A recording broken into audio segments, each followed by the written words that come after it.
Hi, and welcome back to my channel. Or if you're new here, hi, I'm Tess Lark, and this is an art and beauty channel. So if those are videos you're interested in, make sure you subscribe because I'm here for you every single week. And this week, I'm going to show you how to make these rainbow coasters.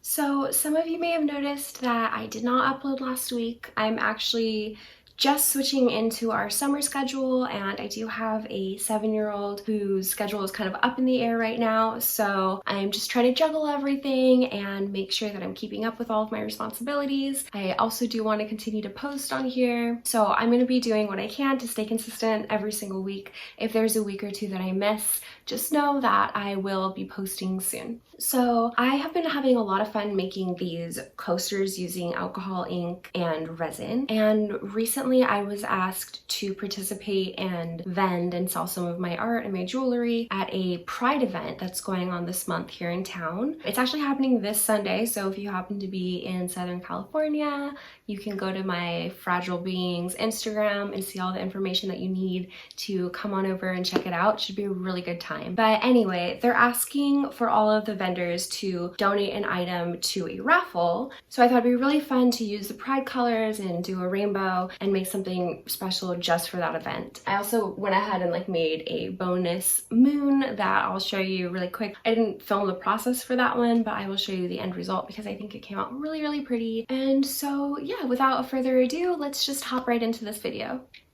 The first thing that I'm going to do is mix my resin, and I'm using the Naked Fusion resin. It's their artist resin, their casting and coating resin, and it's a 1-to-1 ratio.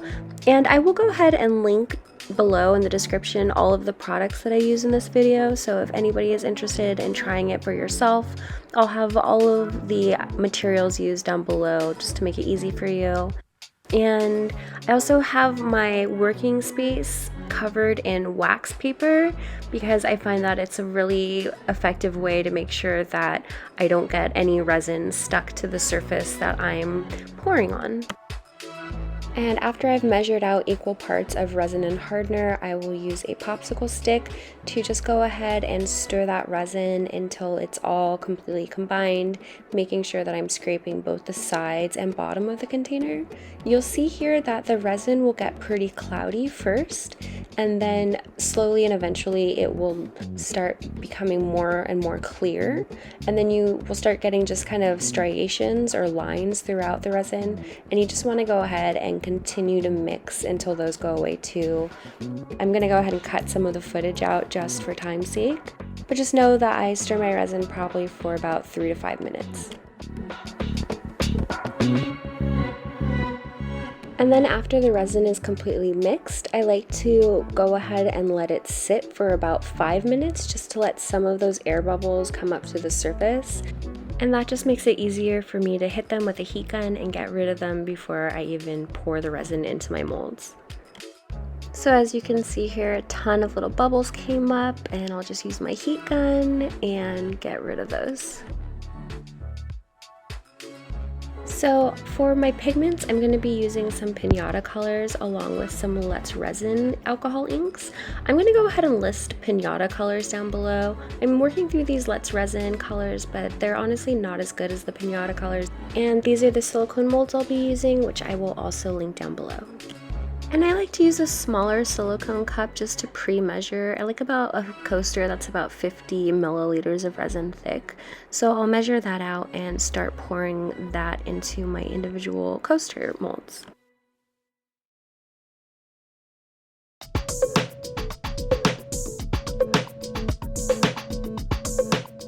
Then I'll typically hit my coasters with a heat gun just to get any other bubbles that have come to the surface. And then I'll take my white alcohol ink first and lay just a few drops down into each coaster that I'm making. And I'll use a popsicle stick to kind of make a design. It kind of gives a cool background swirly pattern to some of the coasters.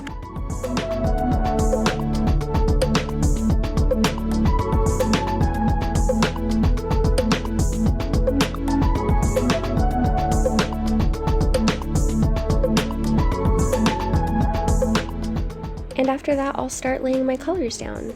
And I like to kind of color block it so I have chunks of colors. I feel like this helps the coasters stay really bright and vibrant without getting too muddy, so I won't overlap too many colors.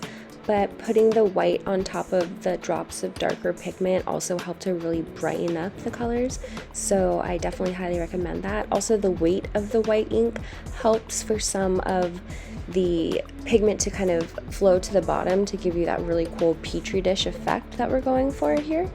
I also decided to add a metallic bronze that looks a bit like gold to the coasters just because I like the shininess of it. I like how it highlights and offsets kind of any color that you put it with, and it just is a nice little touch, so gold it is.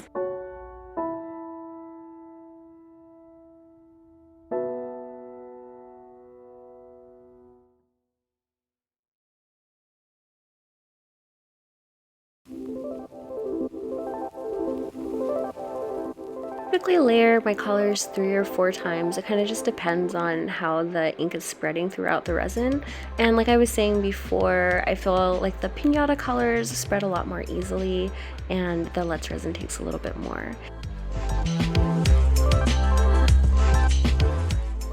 And then here I'm just adding some more resin right on top.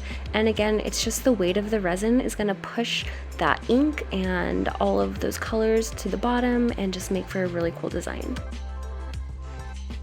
For a little example, the green and blue that I'm using in this are from Let's Resin, and then the purple is from Piñata, and look at how much more vibrant and dark that pigment is, and also if you could see how much more quickly it's spread and also how it interacts with the white even. I definitely think Piñata colors are the way to go for sure.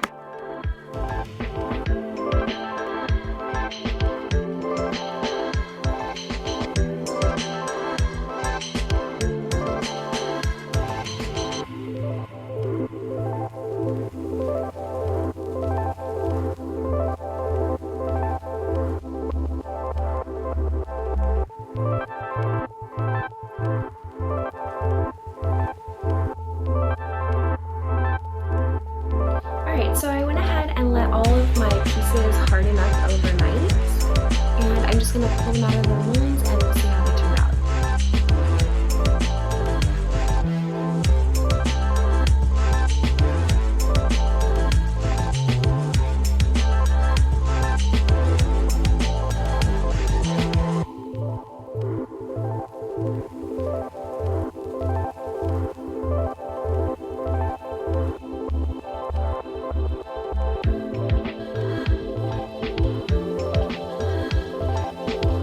Definitely got the rainbow effect that I was going for, which I'm very happy about. I think my favorite color combinations are probably these two, but I really do like the red and orange ones as well.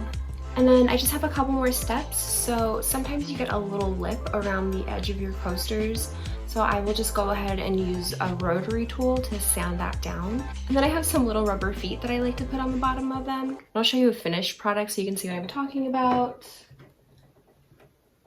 So here's a set of blue that I did recently, and I sanded the bottom down, and then you can see these little rubber guys on there. So that will be the last step on these guys, and then they'll be finished up. I also made a rainbow moon just for fun, so let's see how that turned out. Ooh. Oh, I love that. I really hope the people at the event like these. I think that they were really fun to make. And again, I do carry these coaster sets and crescents on my Etsy, which will be linked down below.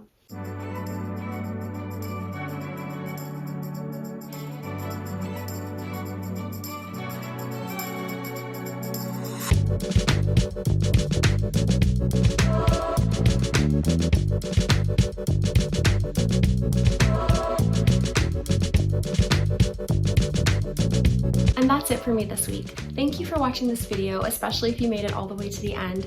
I hope that you find some inspiration to make something of your own today, or if you want to support me in my art, again, the link for my Etsy shop is in my bio, and I will see you next week. Bye!